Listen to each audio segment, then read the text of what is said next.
हाँ तो good evening आप सभी को। आप सब कैसे हैं? उम्मीद करते सभी स्वस्थ होंगे, मस्त होंगे और निरंतर अपने लक्ष्य की ओर अग्रसर होंगे। हाँ तो आज हम करते हैं राजस्थान की क्लास संस्कृति, जिनका टॉपिक नेक्स्ट हमारा रहने वाला है राजस्थान की प्रमुख वेशभूषा, जिनके आज हम मोस्ट और इम्पोर्टेंट 20 क्वेश्चन करने वाले हैं, जिसका और अच्छे से और व्याख्या के सहित हम आप लोगों को समझाएंगे और अच्छी ट्रिक के साथ। तो चलिए बिना समय गंवाए स्टार्ट करते हैं पहला क्वेश्चन। आज की क्लास का पहला क्वेश्चन रहने वाला है कि पौंरी क्या है, यानी कि ये पौंरी है वो क्या है। या तो पुरुषों का साफा है, या दुल्हन की ओढ़नी है, या फिर मर्दों का कंबल है, या फिर बच्चों का वस्त्र है। तो इनमें से आप लोगों को आता है तो कमेंट के जरिए ज़रूर बताइएगा, अगर नहीं आता है तो हम इसका आंसर बताते हैं। हाँ तो इसका राइट आंसर रहने वाला है बी, यानी कि ये दुल्हन की ओढ़नी है। यानी कि आदिवासी समाज में विवाह के अवसर पर दुल्हन द्वारा जो लाल रंग की ओढ़नी ओढ़ी जाती है उसे ही पौंरी कहा जाता है। ये आदिवासी समाज होते हैं वही लाल रंग की ओढ़नी होते हैं, उसे ही पौंरी कहा जाता है। चलिए आज की क्लास का नेक्स्ट क्वेश्चन देखते हैं। आज की क्लास का नेक्स्ट क्वेश्चन रहने वाला है कि मारवाड़ में दामनी क्या है। यानी कि ये मारवाड़ हैं, इसके अंतर्गत दामनी नामक क्या है। ये एक प्रकार का लोकगीत है, या फिर ओढ़नी का वस्त्र है, या फिर एक रासूकर है, या फिर कृषि का औजार है। आप लोगों को आता है तो कमेंट के जरिए ज़रूर बताइएगा, नहीं तो देखते हैं इसका आंसर क्या रहने वाला है। हाँ तो इसका राइट आंसर रहने वाला है ओढ़नी का प्रकार, यानी कि दामनी है जो एक ओढ़नी का प्रकार है। ये इज राइट आंसर है। यानी कि मारवाड़ क्षेत्र में महिलाओं द्वारा जो ओढ़नी ओढ़ी जाती है उसे ही, और वो कसीदादार होती है, उसे ही हम दामनी कहते हैं। यानी कि कसीदादार ओढ़नी होती है जो मारवाड़ क्षेत्र के अंतर्गत, उसे ही दामनी कहा जाता है। चलिए आज की क्लास का नेक्स्ट क्वेश्चन देखते हैं। आज की क्लास का नेक्स्ट क्वेश्चन है कि ताराभात की ओढ़नी किन महिलाओं में लोकप्रिय है। यानी कि जो ताराभात की ओढ़नी है वो किन महिलाओं की सबसे ज़्यादा प्रिय है। आप लोगों को बताना है कि राजपूत महिलाओं की हैं, या फिर जाट महिलाओं की हैं, या फिर आदिवासियों या फिर गुर्जर महिलाओं की हैं। हाँ तो इसका राइट आंसर रहने वाला है आदिवासी महिला। ये बहुत ही मोस्ट और इम्पोर्टेंट क्वेश्चन रहने वाला है और बार बार तमाम कंपटीशन एग्जाम्स के अंतर्गत रिपीट भी हो चुका है। हाँ तो इसका राइट आंसर है सी, यानी कि आदिवासी महिलाएं। चलिए आज की क्लास का नेक्स्ट क्वेश्चन देखते हैं। नेक्स्ट क्वेश्चन रहने वाला है कि अंगरखी वस्त्र कहाँ पहना जाता है। यानी कि जो अंगरखी वस्त्र हैं वो कहाँ पहना जाता है, शरीर के कौन से भाग के अंतर्गत पहना जाता है। हाँ तो इसका राइट आंसर रहने वाला है यानी कि सी, यानी शरीर के ऊपर की हिस्से में अंगरखी पहना जाता है। हाँ तो ये शरीर के ऊपरी हिस्से पर पुरुषों, और आप लोगों को ये पूछा था कि महिला पहनते हैं या फिर पुरुष, तो इसका आप लोगों को बताना है कि सी से सिर्फ पुरुष ही पहनते हैं, यानी कि पुरुषों का यही वस्त्र हैं जो शरीर के ऊपरी हिस्से के अंतर्गत पहना जाता है। हाँ तो चलिए नेक्स्ट क्वेश्चन देखते हैं आज की क्लास का। नेक्स्ट क्वेश्चन रहने वाला है कि 5 नंबर क्वेश्चन है कि सावन के महीने में महिला कौन सी ओढ़नी पहनती है। यानी कि सावन के महीने के अंतर्गत महिलाएं कौन सी ओढ़नी होती है जो पहनती हैं। हाँ तो आप लोगों को आता है तो, अब अगर क्वेश्चन आता है तो कमेंट बॉक्स के जरिए ज़रूर बताइएगा, नहीं आता है तो इसका आंसर हम आप लोगों को आज की क्लास में सिखाने वाले हैं। हाँ तो इसका राइट आंसर रहने वाला है लहरिया, यानी कि बी इज राइट आंसर। यानी कि श्रावण में विशेष, यानी तीज का अवसर होता है जो श्रावण मास के अंतर्गत, उस तीज के अवसर पर महिलाएं, राजस्थान की महिलाओं जो आड़ी तिरछी लाइनों वाली धारियों वाली ओढ़नी होती है उसे ही, यानी कि लहरिया कहा जाता है, जो श्रावण मास यानी विशेषकर श्रावण मास के अंतर्गत ही पहनी जाती है। चलिए आज की क्लास का नेक्स्ट क्वेश्चन देखते हैं। आज की क्लास का नेक्स्ट क्वेश्चन है कि कच्छाबू वस्त्र कौन पहनता है।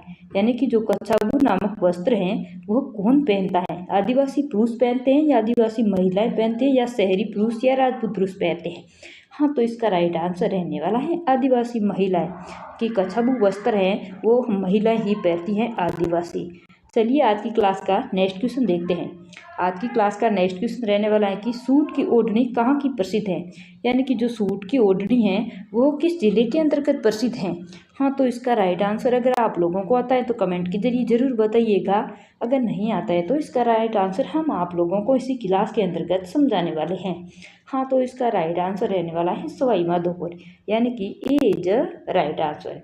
और आप लोगों को बता दें कि जो ये सूट की ओढ़नी है वो सवाई माधोपुर जिला है उसके अंतर्गत विशेष रूप से पहनी जाती हैं, यानी कि ये बंदेज के रूप में पूरी राजस्थान के लिए सवाई माधोपुर की चुंदड़ी प्रसिद्ध हैं। चलिए आज की क्लास का नेक्स्ट क्वेश्चन देखते हैं। आज की क्लास का नेक्स्ट क्वेश्चन रहने वाला कि समुद्र लहरिया यानी कि समुद्र लहर का लहरिया कहाँ का प्रसिद्ध है। समुद्र लहर का जो लहरिया है वो किस जिले का प्रसिद्ध है। हाँ, तो इसका राइट आंसर रहने वाला है जयपुर, यानी कि B is right answer. Jaipur का समुद्र लहरिया प्रसिद्ध है। हाँ, तो और इसे राजस्थान का बहुरंगी लहरिया के नाम से भी प्रसिद्ध है, यानी बहुरंगी के नाम से भी प्रसिद्ध हैं।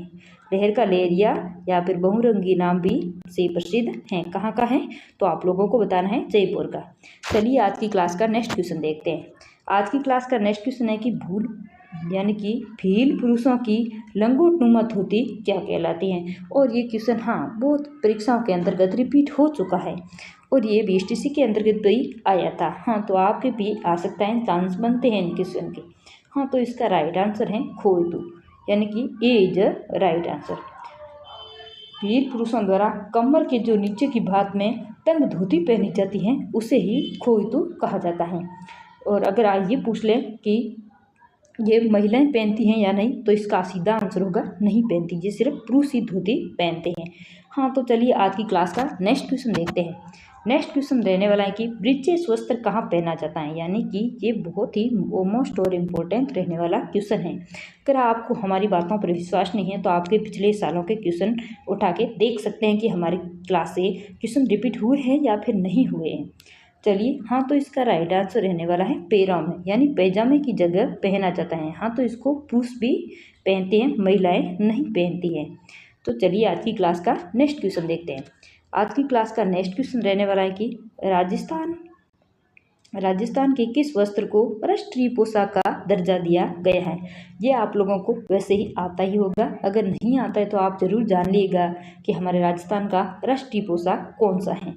तो इसका राइट आंसर रहने वाला है जोधपुरी कोट पैंट, यानी कि जोधपुरी जो कोट पैंट है वो राजस्थान का राष्ट्रीय पोशाक घोषित किया हुआ है। और आप लोगों को ये भी बता दें कि राष्ट्रीय पोशाक के रूप में भारत सरकार ने इसे मान्यता दे चुके हैं। तो आज की क्लास का नेक्स्ट क्वेश्चन देखते हैं। आज की क्लास का नेक्स्ट क्वेश्चन है कि अमर शाही और विजय शाही किसके प्रकार हैं। अमर शाही और विजय शाही हैं, ये किसके प्रकार हैं। आप लोगों को बताना है कि ये जूतियों के प्रकार हैं या फिर राजस्थानी पगड़ियों के प्रकार हैं या फिर राजस्थानी घाघरे के प्रकार हैं या फिर कोई आभूषण के नाम हैं। तो इसका राइट आंसर रहने वाला है राजस्थानी पगड़ियाँ, बी इज राइट आंसर। यानी कि युगदी शाही और विजय शाही ये पगड़ियाँ हैं, ये राजस्थान के विभिन्न अलग अलग शैलियों की पगड़ियाँ यानी साफों के नाम हैं। चलिए आज की क्लास का नेक्स्ट क्वेश्चन देखते हैं। आज की क्लास का नेक्स्ट क्वेश्चन रहने वाला है कि भील ओढ़ने की पीले रंग की ओढ़नी क्या कहलाती, यानी कि भील दुल्हन की पीले रंग की ओढ़नी होती है उसे क्या कहा जाता है। अगर आप लोगों को ये क्वेश्चन आता है तो कमेंट के जरिए जरूर बताइएगा। तो इसका राइट आंसर रहने वाला है पीरिया, यानी आप इसी प्रकार भी याद रख सकते हैं, पी से पीला और से पी से पीरिया, इसी प्रकार याद रखोगे तो आपको आसानी से याद रहेगा और कंपटीशन एग्जाम्स के अंदर आप कंफ्यूज नहीं होंगे। तो चलिए आज की क्लास का नेक्स्ट क्वेश्चन देखते हैं। आज की क्लास का नेक्स्ट क्वेश्चन रहने वाला है आदिवासी अविवाहित महिलाओं की ओढ़नी को क्या कहा जाता है, यानी कि जो छोटी गर्ल्स होती हैं जिनकी शादी नहीं हुई है वे लड़कियां जो ओढ़नी ओढ़ती हैं उसे क्या कहा जाता है। तो इसका राइट आंसर आप लोग कमेंट के जरिए जरूर बताओ। तो इसका आंसर क्या रहने वाला है। इसका राइट आंसर रहने वाला है कटकी, यानी कि ए इज राइट आंसर। जो कटकी है ये आदिवासी समाज में अविवाहित जो कन्याएं होती हैं उसके द्वारा जो ओढ़नी ओढ़ी जाती हैं उसे ही कटकी कहा जाता है। और इसे पावली भात की ओढ़नी भी कहा जाता है, यानी कि इसका अन्य नाम है पावली भात की ओढ़नी, यानी कि पावली भात की ओढ़नी भी कहा जाता है। चलिए आज की क्लास का नेक्स्ट क्वेश्चन देखते हैं। आज की क्लास का नेक्स्ट क्वेश्चन है कि पछेड़ा वस्त्र किस ऋतु में ओढ़ा जाता है, यानी कि जो पछेड़ा नामक वस्त्र है वो कौन सी ऋतु के अंतर्गत ओढ़ा जाता है। तो इसका राइट आंसर रहने वाला है शीत ऋतु। शीत ऋतु के अंतर्गत पछेड़ा वस्त्र है जो ओढ़ा जाता है, यानी कि पछेड़ा वस्त्र ये होता है जो शीत ऋतु में ठंड से बचाने के लिए एक बड़ी सी चादर होती है जिसको पुरुष ओढ़ते हैं, यानी कि ऊन की बड़ी शाल शाल होती हैं जिसे पुरुष ओढ़ते हैं। आपको ये भी पूछा जा सकता है कि ये महिलाएं ओढ़ती हैं या नहीं, तो आपको सीधा इसका आंसर लिखना होगा इसको सिर्फ पुरुष ही ओढ़ते हैं और ये बड़ी ऊन की शाल होती है। हाँ, तो चलिए आज की क्लास का नेक्स्ट क्वेश्चन देखते हैं। आज की क्लास का नेक्स्ट क्वेश्चन है कि भीड़ पुरुषों की तंग यानी टाइट जो धोती होती है उसे क्या कहते हैं। जो भीड़ पुरुषों की तंग धोती है उसे क्या कहते हैं। अगर आप लोगों ने ये क्लास ध्यानपूर्वक पढ़ी है तो इसका आंसर आप इजीली दे सकते हैं। हाँ, तो इसका राइट आंसर रहने वाला है ढेपाड़ा, यानी कि ढेपाड़ा इज राइट आंसर। जो तंग धोती है इसे ढेपाड़ा कहा जाता है। यानी कि जो भील पुरुष होते हैं वो घुटनों तक जो पहनते हैं यानी बेद संकरी और टाइट होती हैं उन्हें ढेपाड़ा या ढिपली भी कहा जाता है। आप यहाँ पे ढेपली या ढेपाड़ा भी आ सकता है ऑप्शन के अंदर, आपको ये ध्यान रखने योग्य बात है। चलिए आज की क्लास का नेक्स्ट क्वेश्चन देखते हैं। आज की क्लास का नेक्स्ट क्वेश्चन है चोगा वस्त्र किसके ऊपर पहना जाता है। यानी कि चोगा नामक वस्त्र है वो किसके ऊपर पहना जाता है, यानी कि धोती के नीचे पहना जाता है या पगड़ी के अंदर पहना जाता है या मोजड़ी के अंदर या फिर अंगिर या कुर्ते के अंदर। अगर आप लोग थोड़ा भी कॉमन सेंस लगाते हो तो इसका राइट आंसर आप इजीली बता सकते हो। यानी कि आपको ये पूछा गया है कि इसके ऊपर पहना जाता है तो इसके 3 आंसर तो वैसे ही गलत हो रहे हैं और एक आंसर इसका राइट हो रहा है। हाँ, तो इसका राइट आंसर रहने वाला है अंगिर या कुर्ते के ऊपर पहना जाता है चोगा नामक वस्त्र। चलिए आज की क्लास का नेक्स्ट क्वेश्चन देखते हैं। आज की क्लास का नेक्स्ट क्वेश्चन रहने वाला है कमरबंद या पटका मुख्य उपयोग होता है। कमरबंद या पटका है उसका मुख्य उपयोग कहाँ होता है। हाँ, तो इसका राइट आंसर रहने वाला है तलवार, यानी कि जो तलवार रखा जाता है उसे ही कमरबंद या पटका कहा जाता है। यानी कि जो मध्यकाल में राजा और सामंत सैनिक थे वो अपनी कमर पर एक कपड़ा बांधते थे ताकि उसमें तलवार कटार खंजार को आसानी से खींच कर टिकाया जा सके। यानी कि आज की क्लास का नेक्स्ट क्वेश्चन देखते हैं। आज की क्लास का नेक्स्ट क्वेश्चन क्या रहने वाला है। हाँ, तो आदिवासियों का सबसे प्राचीन घाघरा कौन सा है। इनमें से आप लोगों को बताना है कि आदिवासी महिलाओं का सबसे प्राचीन घाघरा है वो कौन सा है। हाँ, तो इसका राइट आंसर है नांदना इज राइट आंसर। यानी कि नीले रंग की छींट वाले जो कपड़े से बने वाला नांदना होता है आदिवासी महिलाओं का सबसे प्राचीन और पारंपरिक माना जाता है। यानी कि आप लोगों को पूछ ले कि ये किस कलर का है तो आप लोगों को बताना है नीले रंग का। वैसे तो आपको इतना ही पूछा जाएगा कि राजस्थान का प्राचीन घाघरा कौन सा है, आप लोगों को इजीली बताना है नांदना। अगर बाई चांस पूछ भी ले तो आपका ये आंसर गलत नहीं होगा, नीले रंग का होता है। चलिए आज की क्लास का नेक्स्ट एवं अंतिम क्वेश्चन। आज की क्लास का नेक्स्ट क्वेश्चन है कि चीड़ का पोमचा यानी कि काले रंग की ओढ़नी कहाँ की प्रचलित है। यानी कि चीड़ का पोमचा किस जिले का प्रसिद्ध है। आप लोग कमेंट के जरिए इसका आंसर जरूर बताइएगा। और हाँ, आप ये भी बताइए कि हमारे चैनल के अंतर्गत जो तमाम कंपटीशन एग्जाम्स के मोस्ट और इम्पोर्टेंट क्वेश्चन करवाए जाते हैं वो आप लोगों को कैसे लगते हैं। और हाँ, आप ये भी ज़रूर बताइएगा कि नेक्स्ट क्वेश्चन किस टॉपिक से रिलेटिव लेके आए हैं आपके लिए। हाँ, और आप कमेंट के जरिए ज़रूर बताइएगा कि आप लोगों के कितने आंसर राइट हुए हैं। हाँ, तो इसका राइट आंसर रहने वाला है ए, यानी कि हाड़ौती क्षेत्र है उसके अंतर्गत काले पीले यानी कि चीड़ का पोमचा काले रंग की ओढ़नी परिचित है हाड़ौती क्षेत्र की। कोटा बूंद हाड़ौती क्षेत्र के अंतर्गत कौन से जिले शामिल है, तो आपको वैसे भी पता है कि कोटा बूंदी झालावाड़ 3 जिले शामिल हैं।